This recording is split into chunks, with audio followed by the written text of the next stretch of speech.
Good afternoon, class. My name is Danny Martinez, and today I'm going to be reading four different prompts to you guys about what's going on. And I just want to apologize in advance for my voice. I lost it the other day, and you're just going to have to bear with me for this video with this voice because there's nothing I can do about it. So, my apologies for that. All right, the first prompt is going to be: why is it important for company leaders to seek employee feedback about their successes and challenges? What should leaders do with the feedback they obtain?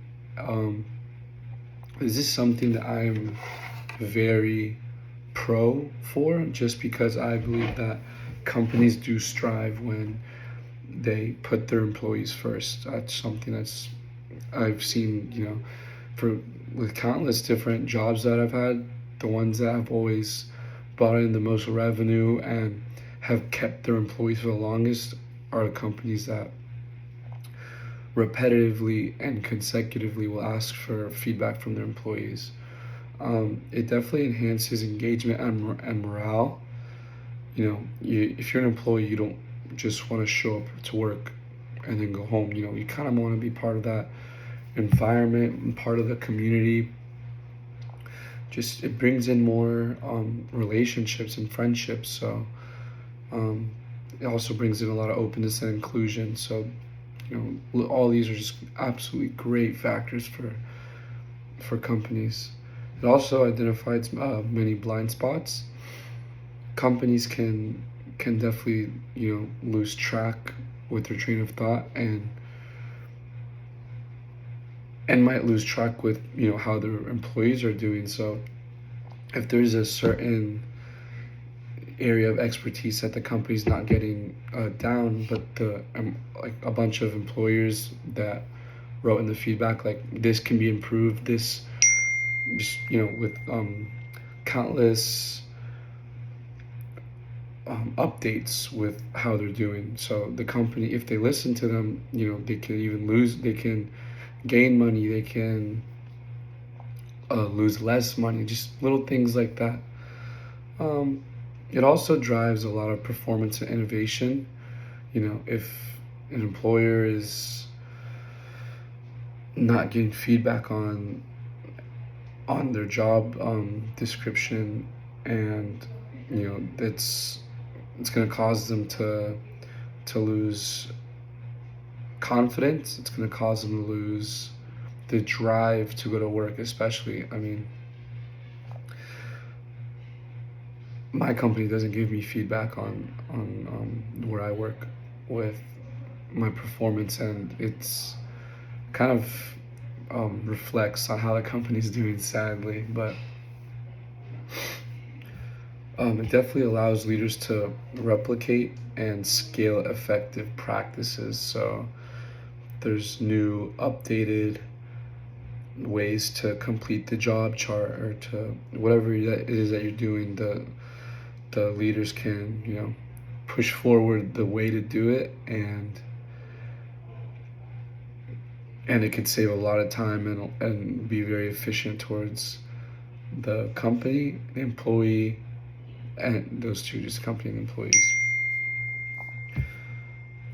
For the feedback that the employees get from the company, I think it's smart to take into account. Don't brush it off whatsoever, because that's telling you how this company thinks of you and how much you're worth to them.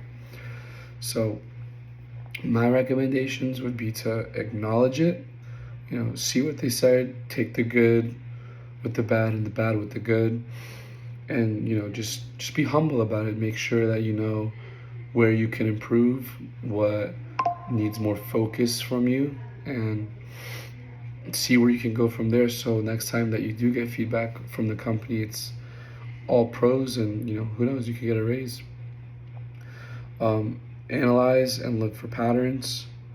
If there's going something on that's repetitively causing the company money or causing you to not perform to the best of your abilities, it's something that for you with the feedback, you got to analyze it and see where you can go with it.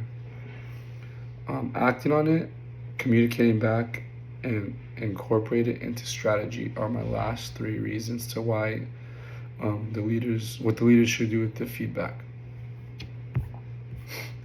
Okay. For the second prompt is, why is it necessary or desirable for employees to understand how and why a company change is taking place? To what extent do you think this best practice is actually followed in the real world? I can actually speak from this personally. So the company that I was at, not surprisingly, the company I'm still at, not surprisingly, they got bought out by another company because they were failing at so many different things. Like they had auditors that came in to check up on them, and they just would not pass any tests that they were given. So eventually, a new company came in, bought them out, and started a clean slate with everybody. And although the first company that I was with, they went under, they lost their business. They still let all the employees know what was going on. They let them know if their job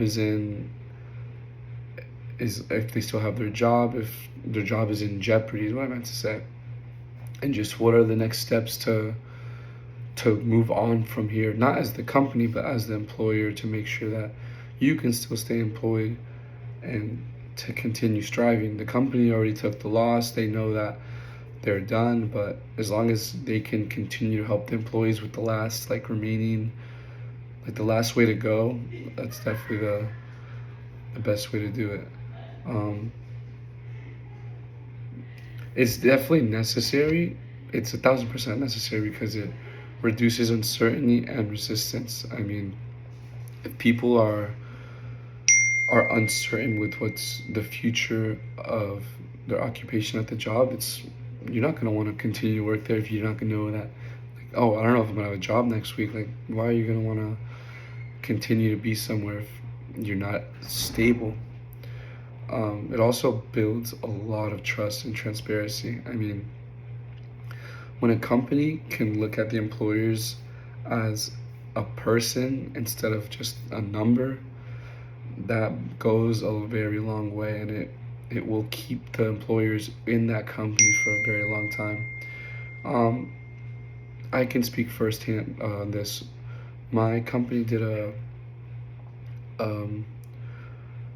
what are those things called?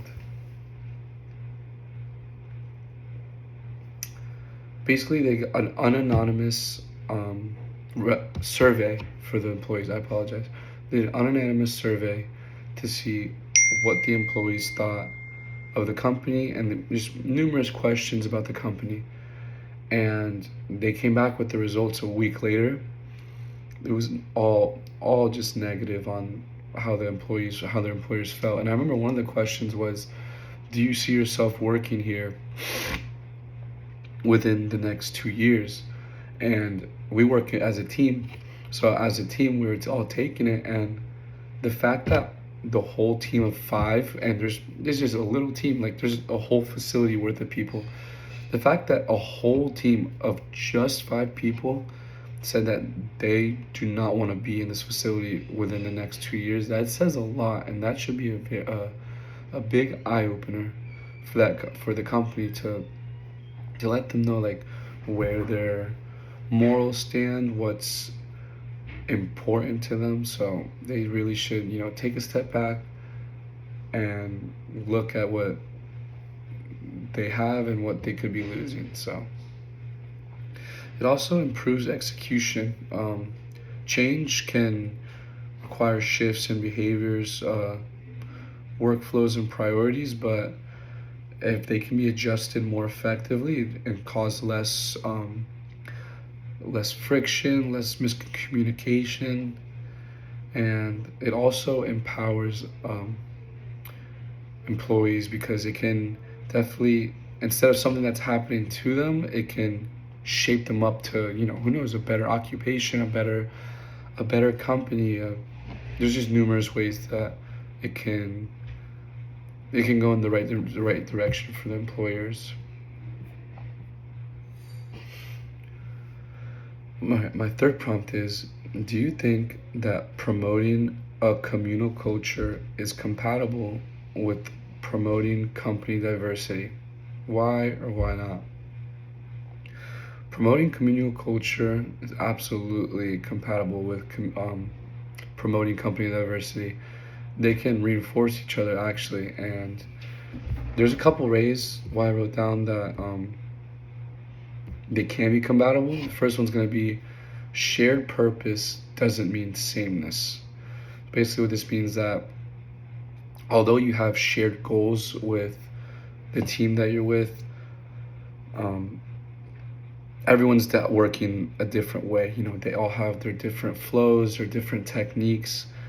They get the same job done, but in a different manner. Because, you know, if I worked a certain way and I told this person, hey, you have to finish this job when there's 10 different ways of completing it, only this way, and the one way that I do it, like, that's not fair to the employer. So they should be able to find like the different techniques and what works for them, so they can complete it quickly and efficiently. The next one is psychological safety fuels belongings.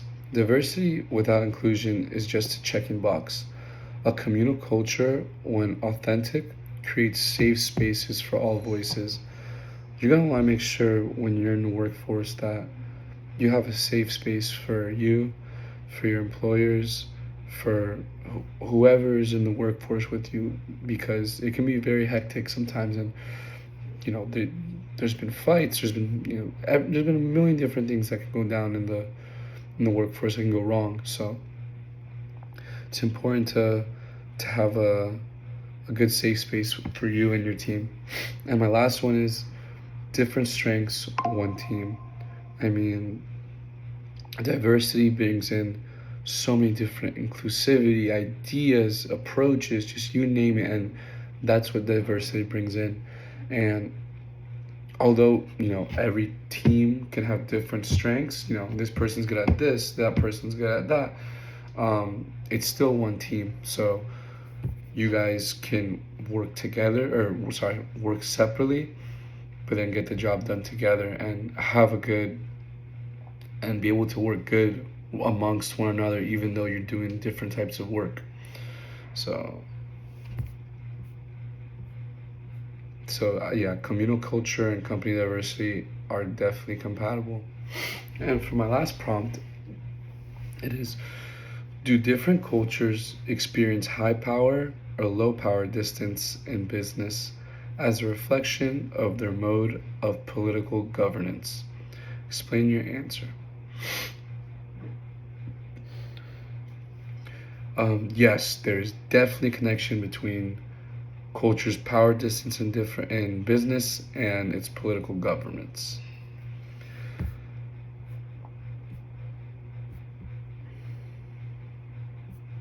So for the high power distance, these are examples would be Russia, China, and many Middle Eastern countries.